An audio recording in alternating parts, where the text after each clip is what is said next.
어느 집 농가에 감자를 심는 때가 왔습니다. 농부들은 제일 좋은 씨감자를 땅속에 묻어서 키웁니다.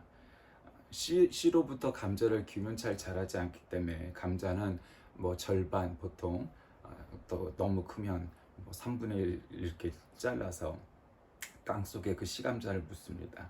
그때 그 아들이 이 모습을 보고는 아까운 듯이 묻습니다. 아빠, 왜 이런 감자를 묻어요? 우리가 먹을 수 있는 것들이고 우리가 먹는 것보다도 더 좋은 감자들인데 하고 묻습니다. 그때 그 아버지가 말합니다. 얘야, 이 감자는 우리 집에서 제일 좋은 것들이란다. 그러나 이걸 땅속에 묻어 썩게 하지 않으면 더 많은 감자를 수확할 수 없단다. 6개월만 지나면 이 감자에서 뿌리가 나와 주렁주렁 셀 수 없을 만큼 많은 감자가 열리게 될 거야 라고 설명을 했었습니다. 한 알의 밀알이 썩지 않으면 열매를 얻는 것은 불가능하다는 것을 말씀을 통해서나 이 농사의 신뢰를 통해서도 우리가 너무도 잘 압니다. 앞절에서 의인이나 선인을 대신해서 죽은 자는 드물다. 바울은 본문에서 그렇게 말했습니다. 그러나 그리스도는 우리가 아직 죄인 되었을 때 우리를 위하여 돌아가심으로써 당신의 사랑을 나타내셨다. 이렇게 말씀합니다. 그것이 바로 주님의 화평이라고 말하는 거죠. 영화 밀양에서 그 작가는 기독교와 말씀에 대한 전이해 없이 얘기했습니다. 물론 그 작가의 의도를 모르는 건 아닙니다. 굉장히 일차원적인 얘기죠. 왜 살인자가 피해자의 용서를 받지 않고도 지가 지멋대로 하나님께 용서받았다고 하면서 기뻐하고 만족하고 안식을 하느냐, 이렇게 얘기하는 겁니다. 그거를 이해할 수가 없었던 거죠. 물론 그 사람의 태도도 어느 정도는 문제가 있었고, 또 이 작가나 그 주인공의 역할에서도 이해를 하지 못하는 부분이 분명히 있었습니다. 그러나 어쨌든 전반적으로 그 작품은 절대로 기독교의 복음과 이 구원에 대한 문제, 은혜에 대한 문제를 대한 전이해가 너무 없이 얘기함으로 인해서 졸작이 되고 말았다. 한마디로 그렇게 표현해야 됩니다. 그것이 기독교적이냐 반기독교적이냐 혹은 중립적이냐를 떠나서 성경을 좀 잘 읽어보고 혹은 신학적 이해가 있고 전문가를 좀 찾아봤다면 그런 정도의 스토리를 펼쳐나가진 않았을 겁니다. 근데 그 작가뿐만 아니라 신자 그리고 비신자 가운데는 뭐 굉장히 많은 사람들이 이 복음에 대한 이해, 구원의 조건에 대해서 잘못 이해합니다. 근데 오늘 이 말씀을 통해서 우리는 그것이 무엇인지를 정확히 알아야 되겠습니다. 먼저 오늘 본문은 구속을 창세전부터 계획하셨다라고 말합니다. 6절에 기약대로라고 했습니다. 이 말은 정해진 때, 약속된 때라는 말입니다. 다시 말해서 예수 그리스도의 속죄는 어느 날 갑자기 보다 못해서 참지 못해 성부 하나님이 성자 하나님 예수님을 보내주셨고 와 같은 전개가 아니라 하나님의 사랑은 이미 창세 전부터 그 사랑이 있었다는 거죠. 그건 한마디로 하나님의 본질이라는 거죠. 본성. 그래서 인간을 만들어놔서 당신의 형상대로 인간을 만들어놨더니 사탄의 꾀임에 빠져서 죄를 저지르고 낙원에서 쫓겨나고 하는 일들이 벌어졌고 끊임없이 말씀을 통하여 예언자를 통하여 말씀을 주시고 가르침을 주셨음에도 인간은 끊임없이 불신앙을 저지르는 것, 그것이 인간들의 일이었다는 거죠. 그러다 이제 결국은 아무리 그렇게 해도 한계가 있으니까 독생자 예수 그리스도를 보내주셨다라는 거죠. 그러니까 어쨌든 그 계획은 어느 날 갑자기 이제는 안 되겠다 뭐 이런 게 아니고 창세 전부터의 묻어난 계획이라는 거죠. 그리고 두 번째로 연약할 때 우리를 구속하셨다고 말씀합니다. 6절에 우리가 아직 연약할 때에 라는 말씀은 하나님 사랑의 또 다른 면을 보여줍니다. 이 말씀은 인간이 연약한 자로 판명난 때라는 말씀입니다. 즉 긴 역사를 통해서 인간이 자력으로는 의를 행할 수 없음이 명백히 드러났을 때라는 것이죠. 예수님께서 이 땅에 오셨을 때는 하나님께서 이미 율법도 주셨고 수많은 예언자를 보내주셨지만 이 유대인들, 그때 당시 이 하나님을 알고 있던 자들은 유대인밖에 없었으니까 주로 유대인을 비롯한 인간들의 그런 종교적 혹은 도덕적 형편이 조금도 나아지지 않더라. 그래서 이 세상은 스스로 구원하거나 의를 행할 수 없고, 그래서 의인은 단 한 사람도 찾아볼 수가 없더라. 그래서 예수 그리스도를 보내시고 임박한 심판의 때라고 말씀하고 싶으셨던 거죠. 그러나 바로 그때 하나님은 세상을 심판하지 않으시고 오히려 예수 그리스도를 보내주셔서 인류를 구속하신 겁니다. 그것이 하나님의 사랑을 확증하셨다는 것이고, 이 복음의 이의를 제기하는 모든 입을 다물게 하셨다는 거죠. 하나님이 직접 오셨다는 겁니다. 우리가 연약할 때, 우리가 죄인이었을 때, 우리가 깨닫지를 못했을 때 하나님께서는 우리에게 예수님을 보내주셔서 우리를 구속하셨다는 겁니다. 셋째로는 원수를 사랑하라 했습니다. 본문에 우리가 아직 죄인 되었을 때라는 말씀이나 10절에 우리가 원수 되었을 때라는 말씀은 표현만 다를 뿐이지 사실은 같은 맥락, 같은 의미를 보여줍니다. 모든 인간은 죄를 지음으로써 하나님과 원수가 되었고, 그러니까 죄는 단순히 인간에게만 짓는 것이 아니라, 사실은 그게 중요한 게 아니라 하나님에 대한 불신앙의 죄가 가장 큰 겁니다. 그런데 일반적으로 사람들은 그거를 그냥 인간 대 인간의 문제로만 해석하기가 쉽죠. 믿지 않는 사람들은. 그렇지 않다. 그것보다 더 큰 죄는 하나님을 믿지 않는 죄라는 것을 깨닫지 못하죠. 따라서 종교적 죄를 짓든 도덕적 죄를 짓든 어쨌든 간에 인간은 하나님 앞에서 모두 죄를 짓는 존재입니다. 그리고 죄를 짓는다는 것은 하나님에 대한 도전입니다. 하나님과 원수 관계를 형성하는 것이죠.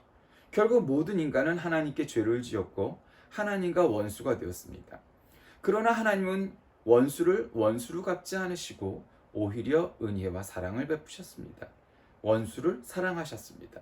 그는 원수들의 멸망을 기뻐하지 않으셨고 오히려 그것이 안타까워 자기 아들을 내어주셔서까지 인간들을 구원하길 원하셨습니다.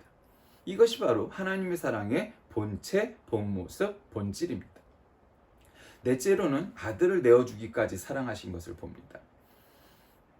인간의 구원의 조건이 과연 무엇일까?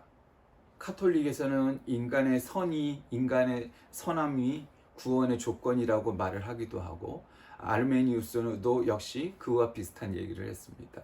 물론 어느 종교에서도 악하게 살라 이렇게 가르치는 종교는 없겠죠. 그런데 진정한 성경의 복음의 핵심은 인간의 선하게 하는 행실이 구원에 이를 수 있겠느냐? 그건 아니라고 말을 하는 거죠. 인간의 선함으로는 안 되는 거죠. 그냥 오직 하나님의 은혜로만 구원을 받을 수 있다는 겁니다. 그것이 사실은 깊이 생각하든 아니든 간에 쉽지 않은 이 테마이고, 이해하고 깨닫고 믿기는 더더욱 어려운 부분입니다. 하나님의 사랑의 방법, 사랑의 발현의 모습을 살펴본다면 하나님께서는 심원한 사랑의 계획과 인내를 가지셨을 뿐 아니라 최종적으로 독생자 예수 그리스도를 내어주시기까지 인간을 사랑하셨습니다. 원수는 미워하고 아들은 사랑하며 원수를 희생해서 아들을 유익하게 하는 것이 인간의 보편적인 모습입니다. 그러나 하나님은 그 정반대의 모습을 우리에게 보여주셨죠. 어느 사람이 자기의 자식을 내어주어서 다른 사람을 위하여 아들의 자식의 생명을 내어줄 부모가 어디 있겠습니까? 그런 사람은 단 한 사람도 없습니다. 물론 오히려 자신의 야망을 위하여 자식의 목숨을 앗아간 부모들은 역사에서 종종 볼 수 있죠. 그러나 이렇게 선의로 다른 사람들을 구원하기 위해서 자식의 생명을 앗아간다? 그런 법은 거의 찾아보기가 어려운 일입니다. 그런데 바로 하나님 아버지께서는 그리하셨다는 거죠. 원수된 인간들을 구속하기 위하여 사랑하는 독생자를 죽음의 자리에 내어주셨다. 그게 복음입니다. 그것이 구원의 조건입니다. 구원의 조건은 우리들의 선함과 우리들의 믿음의 크기와 우리들의 봉사의 정도와 우리의 믿음의 연한과 우리들의 조상의 어쩌고저쩌고와 같은 일들은 하나도 중요하지가 않고, 중요하지 않은 정도가 아니라 아무런 관계가 없다 해도 과언이 아니란 겁니다.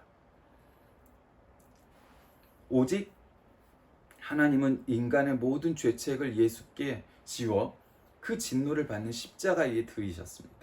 그리고 그 위에 모든 인류에게 내리셔야 할 진노를 다 쏟아부으셨습니다. 한마디로 예수님께서는 십자가를 지심으로 인간이 지어야 될 모든 고통과 그 죄악과 그 진노를 대신하여 구약시대 때 제물로 드렸던 어린 양처럼 우리의 희생 제물이 되어주셨다는 겁니다. 이것이 바로 하나님의 사랑입니다. 그리스도의 십자가는 인류를 향한 하나님의 사랑의 극에 달한 발현입니다. 우리의 아픔과 상처가 누구에게든지 상황에 따라, 정도에 따라, 조건에 따라 다 다르겠지만 그 모든 것들을 감수하시고 받으셨다는 겁니다. 그러므로 하나님의 사랑은 끝이 없는, 가히 없는 사랑인 것입니다. 아들을 내어주시면서 결국 인간들을 구원하기 원하셨다는 겁니다. 하나님의 아버지, 성부 하나님 입장에서 인간들을 한번 바라보면 인간들은 아담으로부터 제2의 아담이라고 불리는 우리 예수님 그 시대까지 그 수천 년 동안, 성경에 기록되어 있는 내용만, 그 수천 년 동안 인간들은 끊임없이 실망시켰습니다. 한 번, 두 번 그나마 마음에 들게 하다가 결국 나머지 8번, 9번은 결국 또 돌아가 버렸습니다. 그것이 인간들의 행실이었습니다. 조금 전에 기적을 보여줬는데도 또 우상을 만들고 또 불신앙을 저지르고 이방 신전에서 신을 갖다가 형상을 가져다가 절하고 예배하고, 그렇게 했던 것이 이스라엘 백성들이었습니다. 단지 이스라엘 백성만 그랬겠습니까? 예수님이 오신 다음에 모든 인간도 어찌 보면 아주 크게 다를 바 없지요. 구원의 조건은 인간의 믿음이 대단하여서, 인간의 희생이 그럭저럭 괜찮아 보여서, 인간의 선한 행실이 대단해서 구원을 주시는 조건이 결코 아니었다는 겁니다. 어느 인간도 성경에 기록돼서 우리가 성인이니 성자니 혹은 믿음의 조상이니 어쩌니 하는 수사를 붙여가면서 부르는 사람들조차도 모두가 하나님 앞에서는 그저 힘없는 죄인에 불과했습니다. 스스로 구원할 수 있는 능력이 있던 사람은 단 한 사람도 없었다는 겁니다. 그러므로 모든 인간은 죄인입니다. 그래서 모든 인간에게 필요한 건 스스로 자력 구원할 수 있는 능력이 없었기에 하나님께서 직접 오실 수밖에 없었다는 겁니다. 신자란 내세적 영광의 소망으로 즐거워하고 살아가죠. 환난 가운데에서 기뻐하고 즐거워하는 것입니다. 바로 이것이 오늘 본문이 말씀하시고자 하는 화평입니다. 화평이란 문제와 걱정거리가 없고 뭐가 없는 것이 화평이 아닙니다. 물론 그것도 화평이죠. 그게 화평이 아니란 소리가 아니라 그것이 평화고 평안이고 화평이죠. 그런데 오늘 이 로마서의 본문, 로마서 5장에서 말씀하시는 화평은 심령의 상태라기보단 하나님과 신자 간의 관계를 중점적으로 말하는 그런 차원의 화평입니다. 우리가 그리스도를 믿음으로 말미암아 칭의된 후에, 의롭다고 칭함을 받은 후에는 하나님의 진노는 우리를 위하여 더 이상 있지 않다는 것입니다. 전에는 하나님의 원수였던 우리가 이제는 하나님의 자녀가 되었으니 이것이 곧 하나님과 우리와의 화평스러운 관계입니다. 하나님과의 화평스러운 관계를 확립한 사람은 내면의 화평스러움도 미래의 화평스러움도 유지할 수가 있게 됩니다. 하나님 앞에서 화평의 관계는 모든 일을 대할 때에 기쁨과 즐거움으로 그리고 믿음으로 살아갈 수 있는 것, 바로 그것입니다. 하나님과의 화평을 이루는 자는 아담으로부터 제2의 아담이라고 칭함을 받는 예수 그리스도까지 모든 인간이 저질렀던 그 반복되었던 전철되었던 그 모든 죄들을, 그것을 극복할 수 있게 되는 겁니다. 그는 그 인간들의 모습이 혹은 인간들의 행실이, 그 인간들의 믿음이 구원을 했다는 말이 아니라 그 이전이나 그 이후나 인간은 사실 크게 변한 게 없는데 그 우리에게 하나님이 오셔서 우리를 대신하여 십자가를 지심으로 인하여 그것이 우리에게 구원의 소식을, 구원의 기쁜 사실을 말씀해 주셨다는 겁니다. 하나님과 이 화평의 관계에 들어간 사람들은 환난에서 오히려 그것을 이길 만한 힘을 충전받게 되는 것입니다. 새가 날아가는 데 필요한 것이 공기이죠. 공기가 없이는 날아갈 수가 없습니다. 공기를 이용하여 부력을 만들고 그 날갯짓을 통하여 새는 날아가게 되어 있습니다. 비행기도 그 원리를 이용하여서 날아가죠. 그리스도인의 삶에 있어서 환난이나 위기나 시험이 없다고 여긴다면 그거는 동화적인 발상입니다. 어느 성경, 어느 성인, 어느 믿음의 사람도 그렇게 살았던 사람은 단 한 명도 기록되어 있지 않습니다. 우리에게 주어진 환난을 보아서 그 약점들을 발견하고 회복할 수 있는 것이 바로 하나님에 대한 믿음입니다. 환난은 성령께서 능히 우리로 하여금 이길 수 있는 한도까지만 허락하신다고 성경은 말씀하십니다. 그러므로 신앙의 침체 시의 환난을 통해 더욱더 강한 믿음의 소유자로 변화되는 기회가 올 때 그것이 바로 우리를 더 강화시키는 요소가 되는 겁니다. 그러므로 오늘 본문은 우리에게 희생이 수반되지 않는 사랑은 거짓이고 이웃을 사랑한다고 하면서도 희생하지 않는 것은 가짜 믿음이다. 잘못된 신앙이라고 말씀해 주는 겁니다. 왜냐하면 예수님께서 그리하셨기 때문입니다. 우리 모두가 예수님처럼 예수님을 닮아 예수님을 본받아 사는 것이 바로 신자의 도리일 것입니다.